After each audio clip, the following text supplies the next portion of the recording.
Students, आज हम आपको एक्सप्लेन करेंगे चैप्टर 6 यानी पार्ट 6 हीरा कुणी।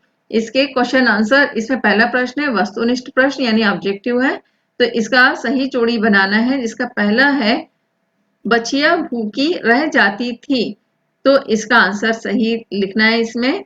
तो राइट आंसर इसका इस तरह से है, राजा दूध पीकर मौज मनाता था। फिर नेक्स्ट है, हीरा मन ही मन रो रो कर कहने लगी, तो इसका है काश मुझे पंख मिल जाते। फिर नेक्स्ट है, राजा के पत्थर दिल पहरेदार ने द्वार नहीं खोला, तो इसका है बालक को दूध पिलाने के लिए माँ की छाती फटने लगी। फिर नेक्स्ट है, बछिया अपनी माँ को नहीं पा सकती थी, तो इसका आंसर है दूध के लिए तरसती रहती थी। फिर इसके बाद नेक्स्ट है, दिए गए विकल्पों में से रिक्त स्थान की पूर्ति कीजिए। तो इसका पहला है, वह दूध दोहकर बेचने के लिए राजा के किले में चली जाती थी। फिर है, राजा कुणी गाय का दूध पीकर आनंद मनाता था। फिर है, किले का फाटक बंद कर दिया गया। फिर उसके बाद है, राजा ने हीरा से सारी कहानी सुनी। नेक्स्ट क्वेश्चन है अति लघु उत्तरीय प्रश्न, जिसका पहला प्रश्न है ग्वालिन का नाम क्या था, तो इसका आंसर है ग्वालिन का नाम हीरा था। फिर नेक्स्ट है, दूध दोहने के समय कुणी गाय रह रहकर किसे पुकारती थी, तो इसका आंसर है दूध दोहने के समय कुणी गाय रह रहकर अपनी बछिया को पुकारती थी। फिर नेक्स्ट है, हीरा किले से वापस कब लौट आती थी, तो इसका आंसर है हीरा किले से वापस रात होने से पहले ही लौट आती थी। फिर है, राजा ने हीरा को जागीर में क्या दिया, तो इसका आंसर है राजा ने हीरा को जागीर में एक गांव दे दिया। फिर इसके बाद नेक्स्ट है लघु उत्तरीय प्रश्न, जिसका पहला प्रश्न है दूध दोहते समय हीरा बछिया के साथ कैसा व्यवहार करती थी, तो इसका आंसर है दूध दोहते समय हीरा बछिया के साथ बहुत ही कठोर व्यवहार करती थी। बछिया दौड़कर दूध पीने के लिए आती तो हीरा उसे लौटा देती। इससे बछिया अपनी माँ का दूध नहीं पी पाती थी और फलस्वरूप यानी इसके बाद वह अपनी माँ का दूध पीने के लिए तरसती और बिलखती रहती थी, लेकिन हीरा उधर कभी देखती भी नहीं थी।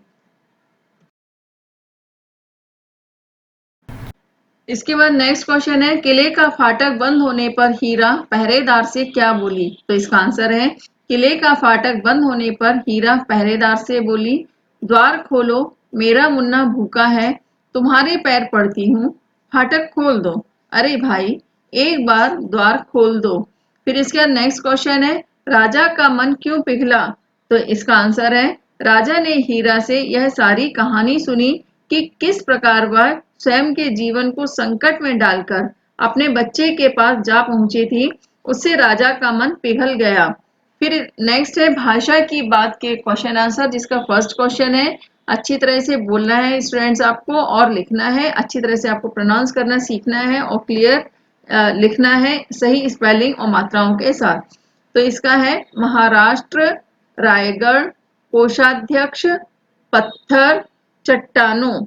फिर इसके बाद है सही वर्तनी वाले शब्दों पर गोला बनाइए, तो इसका है आपको राइट जो स्पेलिंग लिखी गई है सही मात्रा के साथ वो शब्द लिखने जो हमने आपको यहाँ पर लिखकर दिखाए हैं, कुणी, बछिया, पहरेदार और ग्वालिन। इसके बाद नेक्स्ट क्वेश्चन है, निम्नलिखित गद्यांश को ध्यान से पढ़कर व्यक्तिवाचक, जातिवाचक और भाववाचक संज्ञाएं छांटकर लिखिए। स्टूडेंट्स, इसमें आपको जो गद्यांश दिया गया है इसमें से ही आपको संज्ञा की ये प्रकार छांट करके अलग से लिखने हैं। और गद्यांश इस तरह है, विवेकानंद को कौन नहीं जानता, वे महान विचारक, दार्शनिक और धार्मिक व्यक्ति थे। उनके विचार समाज का मार्ग प्रशस्त करते हैं।